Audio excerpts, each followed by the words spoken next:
नमस्कार, बड़ा मुद्दा देख रहे हैं आप और मैं हूं आपके साथ शमशेर सिंह। 7 महिला पहलवानों की तरफ से ब्रजभूषण पर लगाए यौन शोषण के मामले में लंबे अरसे बाद दिल्ली पुलिस ने चार्जशीट दाखिल कर दी, लेकिन शरण को पोक्सो केस में राहत मिलती हुई जरूर प्रतीत होती है। बीजेपी सांसद ब्रजभूषण शरण सिंह को पोक्सो केस में बड़ी राहत मिली है, जबकि यौन उत्पीड़न के आरोपों में दिल्ली पुलिस ने 1000 पन्नों की चार्जशीट पटियाला हाउस कोर्ट में दाखिल की है।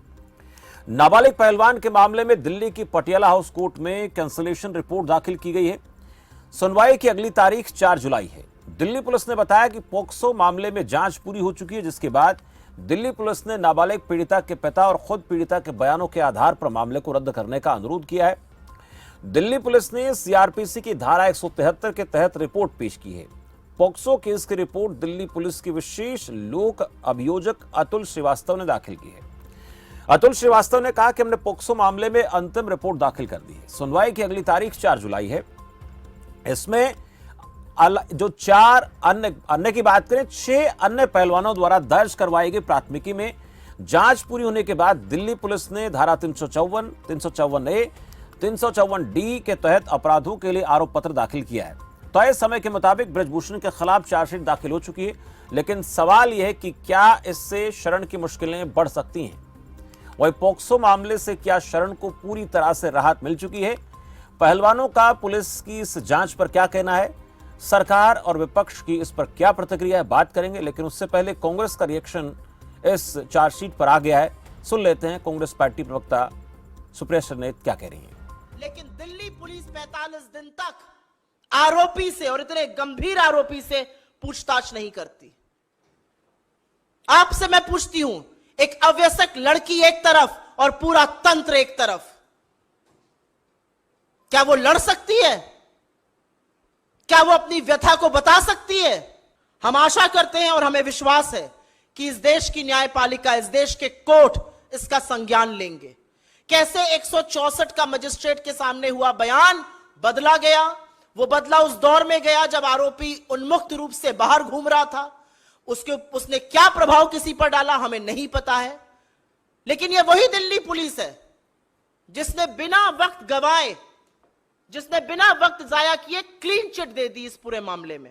The Delhi police along with its master in chief Amit Shah stand exposed, but today I hate to say that the man who stands exposed completely before this country is India's elected prime minister Narendra Modi।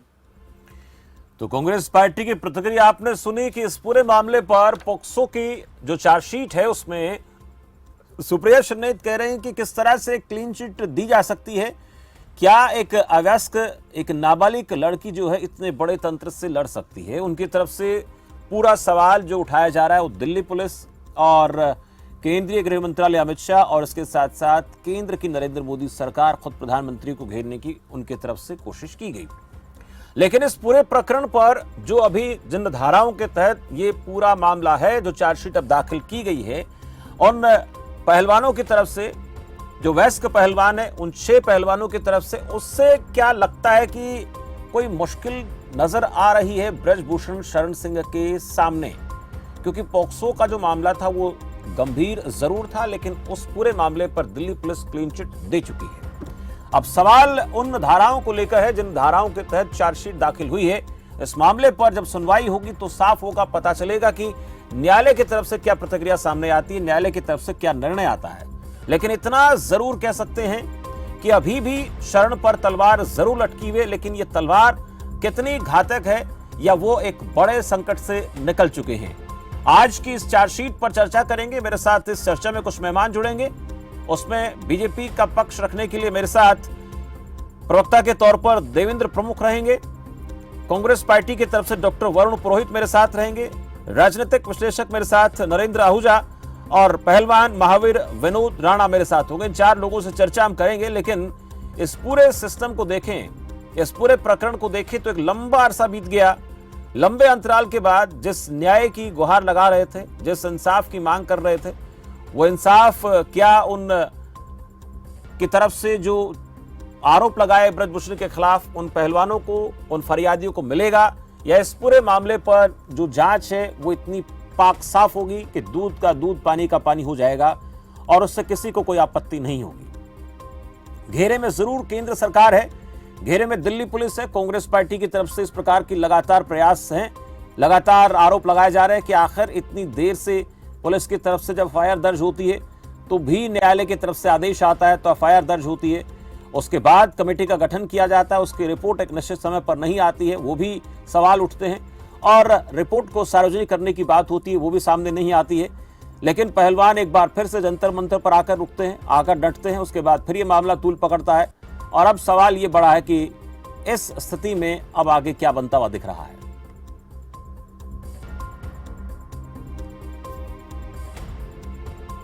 तो ये तस्वीरें वो हैं जब Delhi police chargesheet दाखिल करने के लिए जा रही है कोर्ट में, और ये वो तस्वीरें हैं ब्रजभूषण की चेहरे पर मुस्कान, आज की ये तस्वीरें हैं। दूसरी तरफ पहलवान जो पहले प्रदर्शन कर रहे थे, लेकिन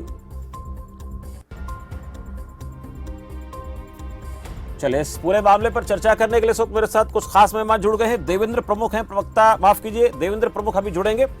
डॉक्टर वरुण पुरोहित, प्रवक्ता कांग्रेस पार्टी से। देवेंद्र, वरुण जी बहुत स्वागत है आपका। नरेंद्र आहूजा, राजनीतिक विशेषज्ञ मेरे साथ है। नरेंद्र जी बहुत स्वागत है आपका।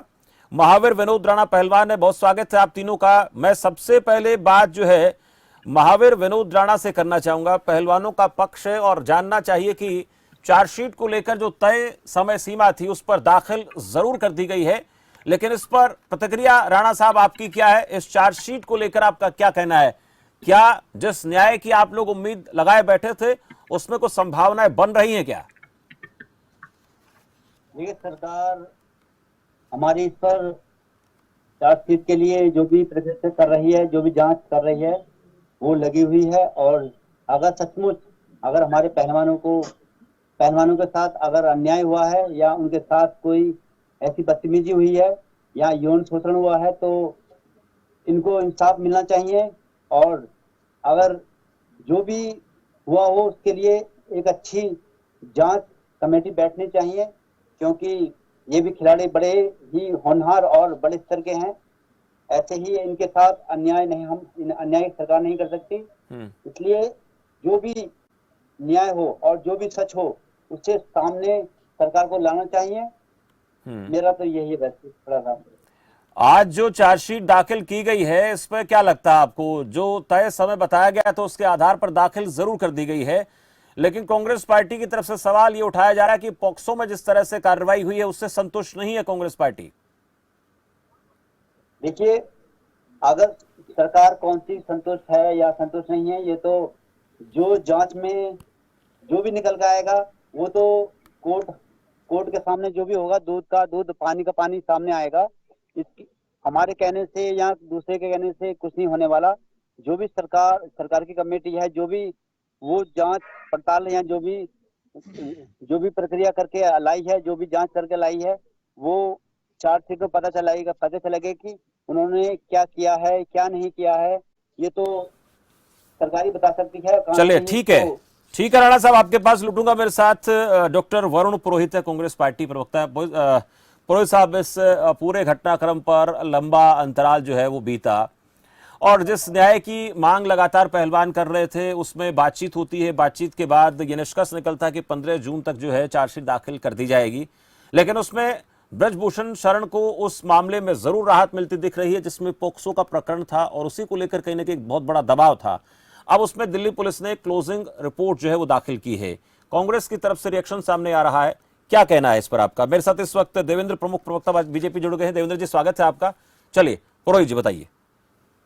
शमशेर सिंह जी, आज की राजनीतिक व्यवस्था देखिए, सामाजिक व्यवस्था देखिए कि हमारी मेडल लाई हुई बेटियां जो एक पूरे राष्ट्र में, पूरे दुनिया में फेमस हैं, उनके आरोपों के लिए 6 महीने लगते हैं। सुप्रीम कोर्ट के द्वारा हस्तक्षेप के बाद एफआईआर दर्ज होती है। तो आप इस स्थिति को विचार करिए, कितनी विचारणीय स्थिति देश की राजनीतिक और सामाजिक स्थिति है। और इनका, मैं पार्टी की बात नहीं कर रहा हूं, आज राजनीतिक व्यवस्था, राजनीतिक दलों का किस कदर शरण हो चुका है कि वो 6 महीने तक करते हैं, फिर उसको एक्सप्लेनेशन देते हैं, जस्टिफाई करते हैं। आप किसी भी बच्ची के साथ कोई यौन शोषण होता है या सेक्सुअल हेरेसमेंट का केस होता है, तुरंत प्रभाव से उसकी एफआईआर दर्ज होनी चाहिए। जो क्रिमिनल एक्ट जिसने किया है उसको पकड़ करके उसकी जांच करके उसको बंद करना चाहिए। जो आदमी, देखिए, देश में बाहुबली हो, आयातित पूंजीवाद का दौर है, कोई पूंजीपति हो, फिल्म स्टार्स हो, बाहुबली हो, माफिया हो, इनकी शरण में, मैंने राजनीतिक व्यवस्था इसलिए कही आपको, इनकी शरण में ही नेता लोग जाते हैं, तो फिर इन नेताओं का क्या आत्मबल है जो ये करेंगे इनके खिलाफ कार्रवाई?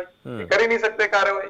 तो आप इस स्थिति को विचार करिए कि किसी और छोटे, जैसे हाथरस में कांड हुआ, मैं बीजेपी कांग्रेस नहीं कर रहा हूं, मैं, हो सकता है कांग्रेस शासित राज्यों में भी ऐसे हुआ हो, तो उसको रात को बेटी को जला दिया जाता है, कहीं और कोई भी कितनी, चिन्मयानंद के बलात्कार का केस वापस ले लिए जाते हैं। तो आप ये देखिए किस प्रकार की राक्षसी असुरी मानसिकता देश पे इस समय राजनीतिक व्यवस्था पे छाई हुई है। इसको आप कैसे दूर करोगे? आम आदमी की तो बस की बात नहीं है। अभी सुप्रिया श्रीनेत ने बहुत बढ़िया बात कही कि एक बच्ची जो है अगर आरोप लगाती है, उसकी क्या बेचारी की हिम्मत है जो पूरे प्रशासन तंत्र से लड़ाई लड़ेगी। अभी प्रेशर करके और आपने उसके पिताजी से, उससे आपने कंप्लेनेंट से वापस अपना बयान चेंज करवा लिया और फिर आप कह रहे हो पॉस्को एक्ट से क्लीन चिट दे दी।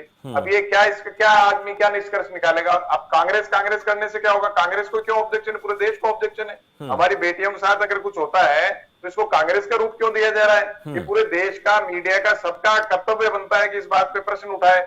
आप देखिए इनका जो प्रदेश का अध्यक्ष, अगर भूपेंद्र चौधरी जी सोशल मीडिया पे वायरल, में उसको सच या झूठ नहीं कह रहा हूं, वो अगर ब्रजभूषण सिंह जी के आगे हाथ जोड़ के खड़े होते हैं तो किस प्रकार के नेता है? मैंने वही कहा, मैं इसको कांग्रेस, हो सकता है कांग्रेस के या दूसरे दलों के नेता भी इस प्रकार है। राजनीतिक व्यवस्था में शून्यता हो चुकी है, खुद का आत्मबल नहीं है, खुद का इकबाल नहीं है, इसलिए इन लोगों माफिया बाहुबलियों के आगे झुकते हैं। अगर खुद का इकबाल हो, खुद में दम हो, जनता के नेता हो, तो उनको क्या जरूरत है बाहुबली या माफिया के आगे हाथ जोड़ने की? तुरंत बंद कर देते। ठीक है, देवेंद्र प्रमुख के पास जाते हैं। वरुण पुरोहित जी, आपने भी कई सवाल उठाए हैं और इस पूरे प्रकरण पर हम सुप्रिया श्रीनेत को भी सुन रहे थे और ऐसी प्रतिक्रियाएं कई जगहों से भी सामने आ रही। देवेंद्र प्रमुख जी, इसमें दो तीन बड़ी बातें हैं। एक तो तारीख तय समय पर जो कहा था हो गया, लेकिन सवाल अभी भी है कि जिस पोक्सो मामले को लेकर सवाल उठ रहा था उसमें यह आरोप लग रहा है कि दबाव दिया गया नाबालिग पर, उसके परिवार पर, और जिसके चलते इतना लंबा वक्त भी लिया गया, कोशिशें की गई और जो व्यक्ति जिस पर आरोप थे उसको पुलिस ने पूछताछ तक के लिए नहीं बुलाया 45-46 दिन तक,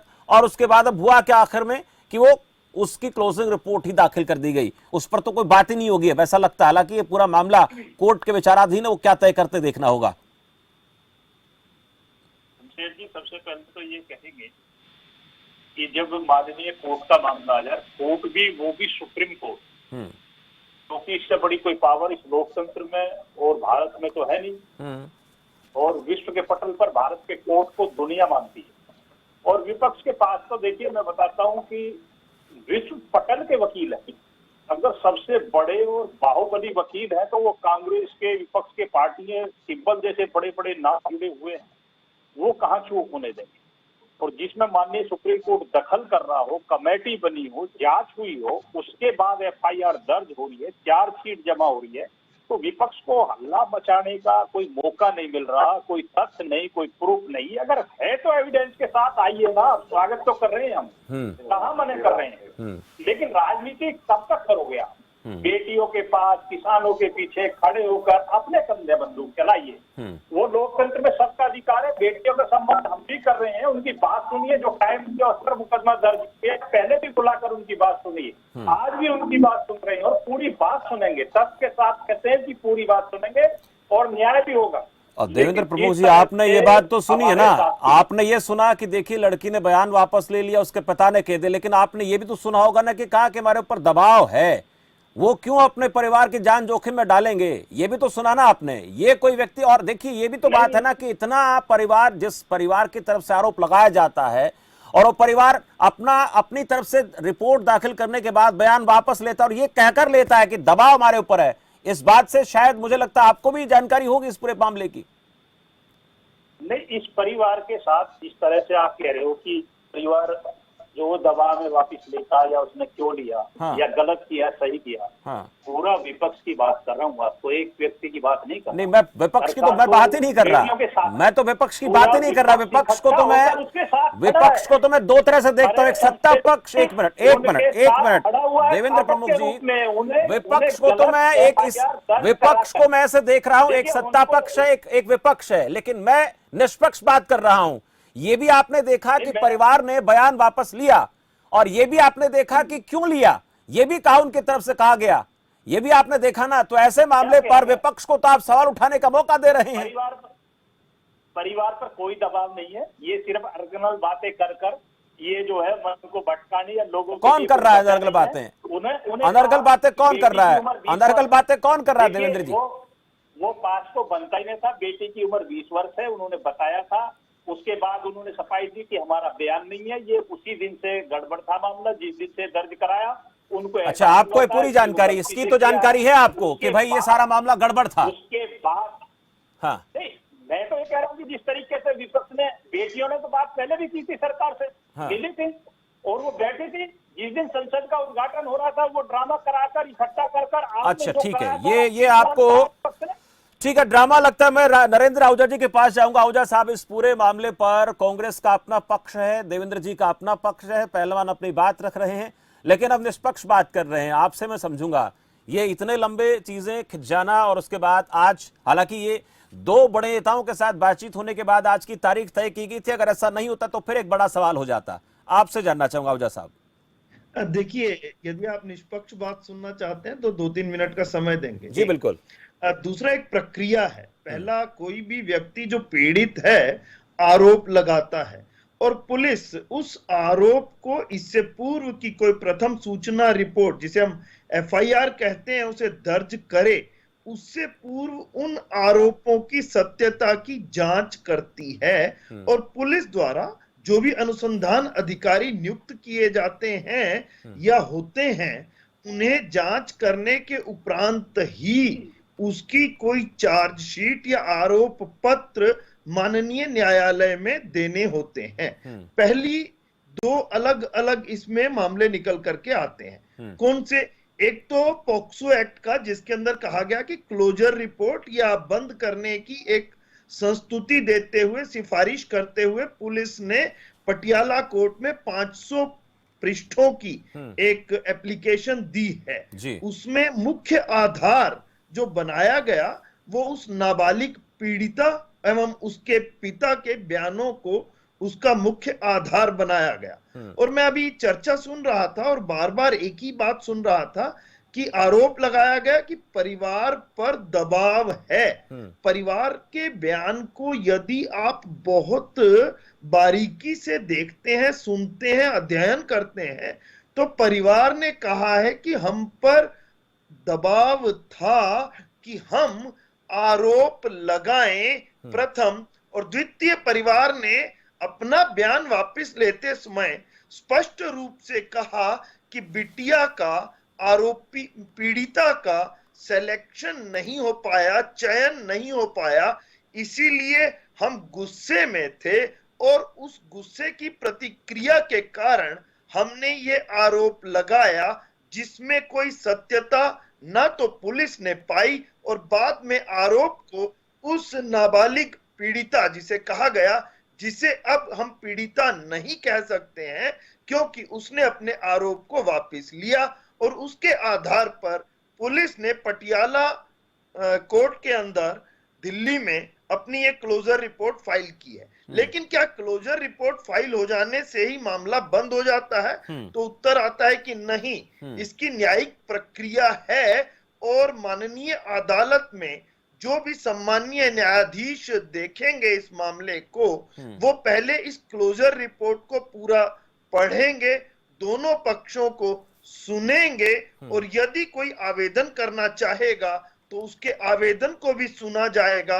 उसके बाद माननीय न्यायालय इस बात पर अपना कोई निर्णय लेगा कि वह पुलिस की इस क्लोजर रिपोर्ट को एक्सेप्ट करते हैं या रिजेक्ट करते हैं। यह माननीय न्यायालय यदि चाहे तो इसे री इन्वेस्टिगेशन के लिए दोबारा भी भेज सकता है। इसलिए ऐसा मान लेना कि ये कुश्ती संघ के अध्यक्ष बृजभूषण सिंह को कोई एक बहुत बड़ी राहत मिल गई है, हाँ, फौरी तौर पर ऐसा दिखाई देता है, लेकिन ऐसी कोई राहत मिल गई हो, ऐसा हम न्याय व्यवस्था के आधार पर नहीं कह सकते हैं। अब दूसरा मामला जिसको राउज एवेन्यू कोर्ट में दाखिल किया गया, जिसमें 1000 से ऊपर पृष्ठों की एक चार्जशीट दाखिल की गई है, जिसमें 6 बालिग पहलवानों द्वारा विभिन्न अवसरों पर प्रधान पर आरोप लगाया गया, जो सांसद हैं बृजभूषण सिंह, कुश्ती संघ के प्रधान, कि उन्होंने यौन उत्पीड़न करने का प्रयास किया। या उन्होंने स्टॉकिंग की या उनकी मोडेस्टी को आउटरीच किया, जो 354, 354 डी, 354 ए, 506 एक के तहत पाया गया। इनएप्रोप्रिएट बिहेवियर भी जिसे हम कहते हैं कि एक औरत के सम्मान को ठेस पहुंचाने का प्रयास।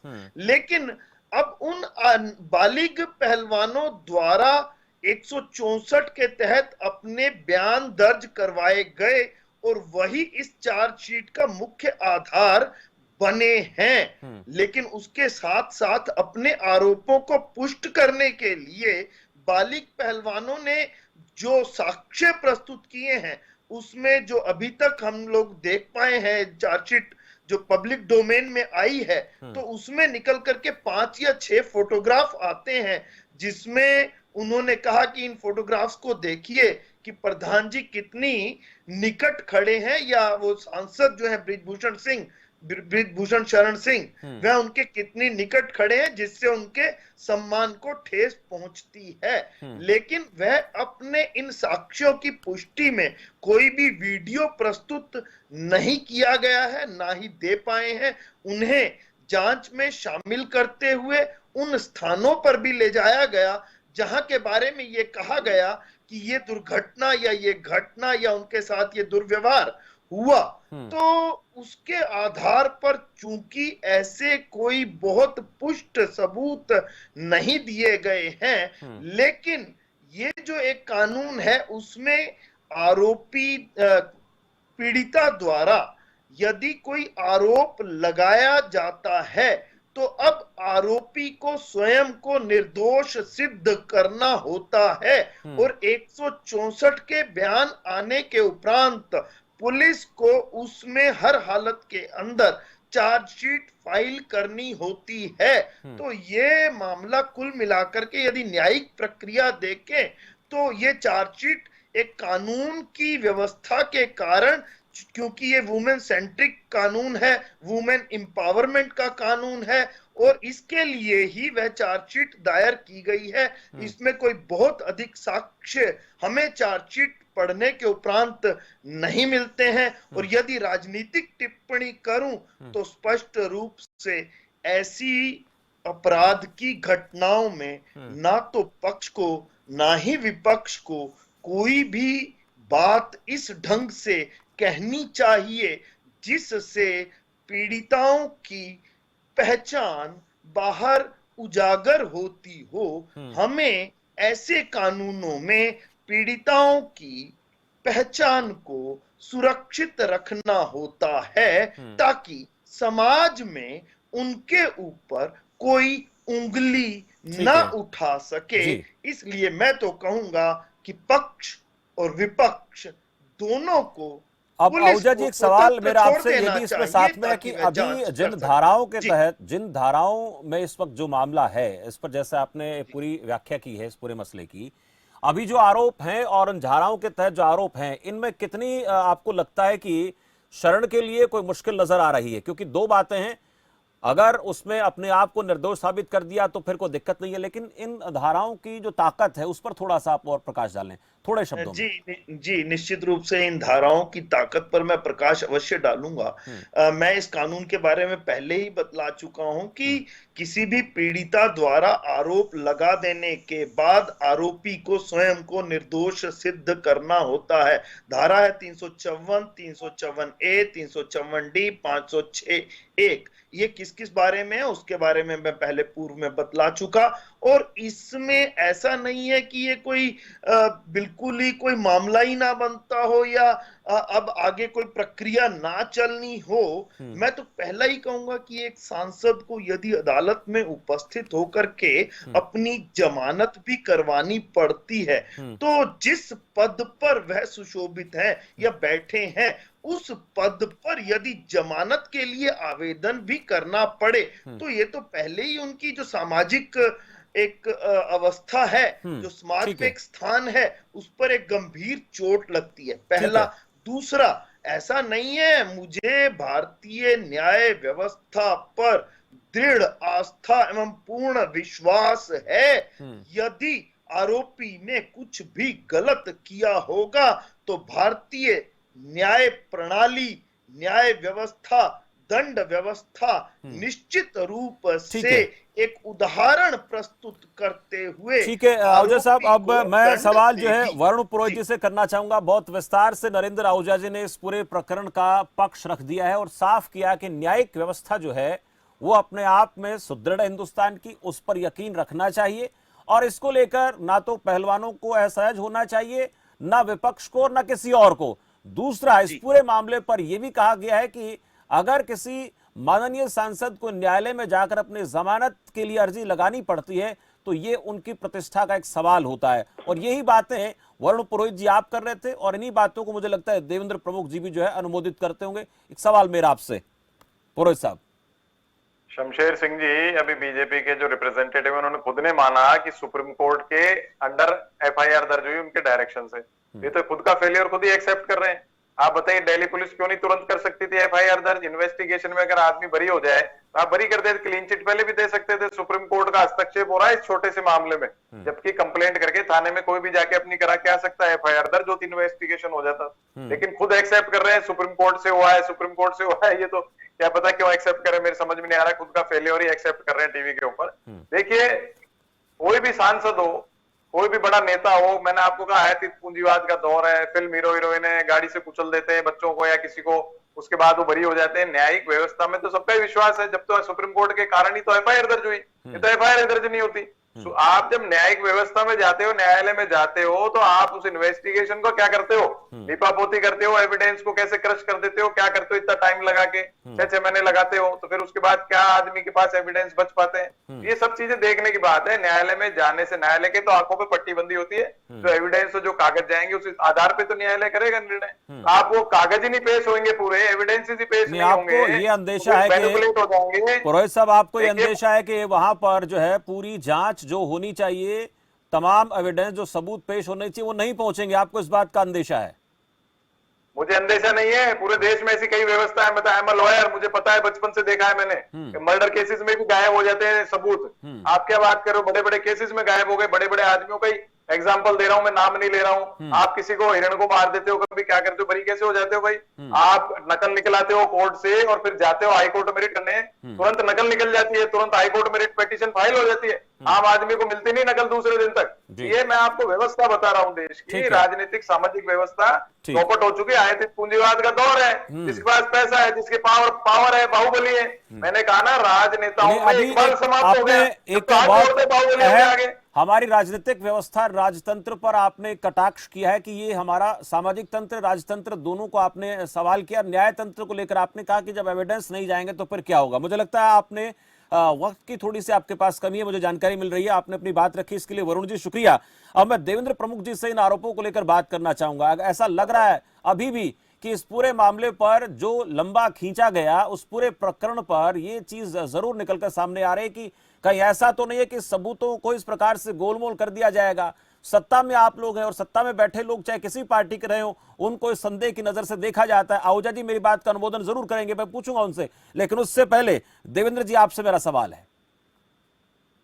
देखिए शमशेर जी, सबसे पहले तो मैं कहूँगा जिस तरह नरेंद्र आहूजा जी ने क्लियर किया है, बहुत अच्छी बात है। मैं उन्हें बधाई देना चाहता हूँ कि एक चीज को तथ्य के साथ न कोई पक्ष न विपक्ष, कानून की बारीकियां बताते हुए, देश के लोकतंत्र को बताते हुए अच्छी बात की है। तो वकील साहब जो हमारे बैठे थे वरुण पुरोहित जी, वो थोड़ा सा जल्दबाजी में ये भूल रहे हैं कि ये तो बहुत छोटा मामला बता रहे हैं, छोटे से मामले में सुप्रीम कोर्ट है, वो गलत फहमी में है। इस देश के कुश्ती फेडरेशन के अध्यक्ष थे भूषण शरण, 4 वर्षों से लगातार हमारे सांसद हैं, वो भी लगातार 6 बार से 5 बार उनका लगातार सांसद का कार्यकाल पूरा होने जा रहा है।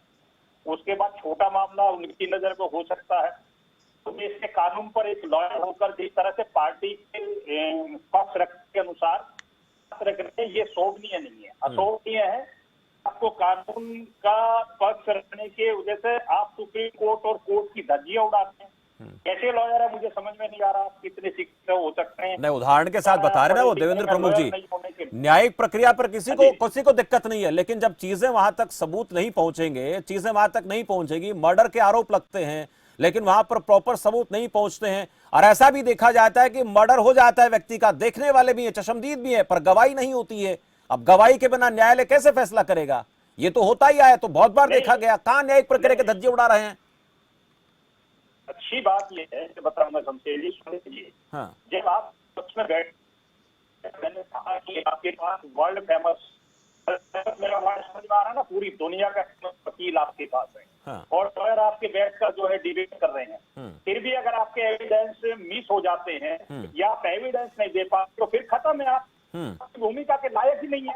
अगर आप में दम है, आपके पास एविडेंस है, उसके साथ जाइए ना। नहीं, आप भी तो जाइए ना, आप भी तो दूध का दूध पानी कीजिए ना। ये कांग्रेस की बात थोड़े हो रही है देवेंद्र जी, ये कांग्रेस की बात थोड़े हो रही है, ये तो पहलवान की बात हो रही है। कांग्रेस की बात हम कर ही नहीं रहे।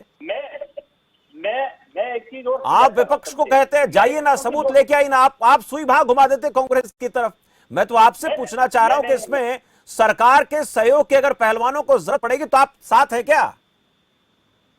सरकार ने साथ नहीं है, खड़िए साथ, न्याय सरकार ने किया है। हाँ, तो आप ये बात कहिए ना, ये बात तो ही कुछ दमदार। इस बात पर तो मजा है, आपने कहा कि हम साथ खड़े पहलवानों के। आप कह रहे विपक्ष को बोलिए, वकील लेके आए, ठीक है। मैं एक सवाल आहूजा साहब आपसे करूंगा। हम न्यायिक प्रक्रिया पर खूब भरोसा करते हैं, आंख मूंद कर सबको यकीन है, लेकिन सबूतों के साथ छेड़छाड़, सबूतों को गुम करना, डराना धमकाना, क्या देश की आजादी के बाद आज तक नहीं हुआ? देखिए, मैं जो माननीय अभी उपस्थित थे प्रवक्ता चले गए, मैं एक छोटी सी बात कहना चाहता हूं। पहले तो उन्होंने न्याय व्यवस्था पर कहा कि बहुत ही अच्छा है, सुप्रीम कोर्ट के दखल के बाद एफआईआर दर्ज हो गई, तब उन्होंने धन्यवाद दिया न्याय व्यवस्था को। और फिर अब कहने लगे कि अब हमें न्याय व्यवस्था पर भरोसा नहीं है, यदि ये क्लोजर रिपोर्ट एक्सेप्ट हो जाती है तो हम न्याय व्यवस्था पर कोई भरोसा नहीं रखते हैं। ये तो वही हुई कि यदि मेरे पक्ष में फैसला ना आया तो मुझे कोई भरोसा नहीं है। क्लोजर रिपोर्ट, एक मिनट आहूजा साहब, एक मिनट, आपसे मेरा सवाल है, आपसे एक सवाल है, एक मिनट सर, एक मिनट आहूजा साहब, क्लोजर रिपोर्ट की मैं बात देखिए, तब है यदि कर्नाटक में मैं जीतता हूं, आहूजा साहब देखिए, मैं ऐसा नहीं है, मैं यहाँ विपक्ष की बात नहीं कर रहा। अपने आहूजा साहब प्लीज, मुझे भी थोड़ा टोकना पड़ेगा। मैं ये जानना चाह रहा हूं कि क्या हमारे देश में सबूतों के साथ छेड़छाड़ नहीं होती? आप तो अच्छे जानकार हैं, आपने चीजें देखी हैं, और बात हिरण का शिकार की आती होता नहीं क्या? रोड पर चलते हुए व्यक्ति लोगों को कुचल देता है, जमानत पर बाहर आ जाता है, सबूत नहीं मिलते हैं, आराम से घर में रहता है। अमीरों को क्या हमारे देश में उस तरीके से ट्रीट किया जाता है जिस तरह से गरीबों के साथ होता है? एक अमीर आदमी चला जाएगा पुलिस थाने में, गड्डी रखेगा टेबल के ऊपर और आराम से अपनी रिपोर्ट दर्ज करा देगा। गरीब आदमी को हफ्तों तो चक्कर काटने पड़ते हैं। आप इस बात से इत्तेफाक रखते हैं क्या? मैं देखिए यहाँ एक बात बताऊं, आपने जो भी मामला कहा, उसमें एक तरफ गरीब है और एक तरफ बहुत बड़ा अमीर कोई व्यक्ति है, और बहुत ख्याति प्राप्त व्यक्ति है। वहां तो ऐसा कुछ संभावना दिखाई देती है, लेकिन यहाँ क्या आप पहलवानों को कमजोर मान रहे हैं? क्या पहलवानों के साथ सत्ता में कौन है सर? पहलवान सत्ता में तो नहीं है। क्या पहलवानों, आहूजा साहब पहलवान सत्ता में तो नहीं है।